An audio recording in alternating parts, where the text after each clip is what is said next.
আমার রব আছে, আমার মালিক আছে, আমার খালিক আছে, আমার একজন অভিভাবক আছে। ওই বিশ্বাসটা রেখে টেনশন মুক্ত থেকে আলহামদুলিল্লাহ বলে মুখে হাসি রাখবেন। দেখবেন আজকে যে সিচুয়েশনটা আপনার জন্য অকল্যাণকর মনে হয়ে আপনি টেনশন করছেন, হয়তো রব চাইলে ওই অকল্যাণের ভিতর থেকে আরো 10টা কল্যাণের রাস্তা আপনার জন্য আল্লাহ করে দিবেন। সুবহান। আচ্ছা, টেনশন করে কার কি লাভ হয়েছে? কে কি পরিবর্তন করতে পারছে বলেন? টেনশন করে কোনো লস ছাড়া লাভের কোনো সম্ভাবনা।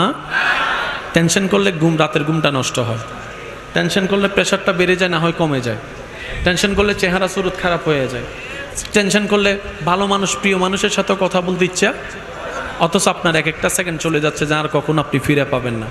তো সেজন্য টেনশন করে তো কেউ কোনো পরিবর্তন হয় নাই, পরিবর্তন করতে পারে না এই সিচুয়েশন। কিন্তু রব্বুল আলামিন চাইলে দিনকে রাত, রাতকে দিন বানাতে পারে কি পারে না? রব্বুল আলামিন চাইলে জীবিতকে মৃত, মৃতকে জীবিত বানাতে চাইলে পারে কি পারে না? রব্বুল আলামিন চাইলে আপনার জীবনের বড় বড় কূপের মতো গর্তগুলোকে ভরাট করে সুন্দর একটা মসৃণ রাস্তা বানাই দিতে চাইলে পারে। ইন্নাল্লাহা আলা কুল্লি শাইইন কাদির। ওই আল্লাহ, ওই রব তো আমাদের আছে। সুতরাং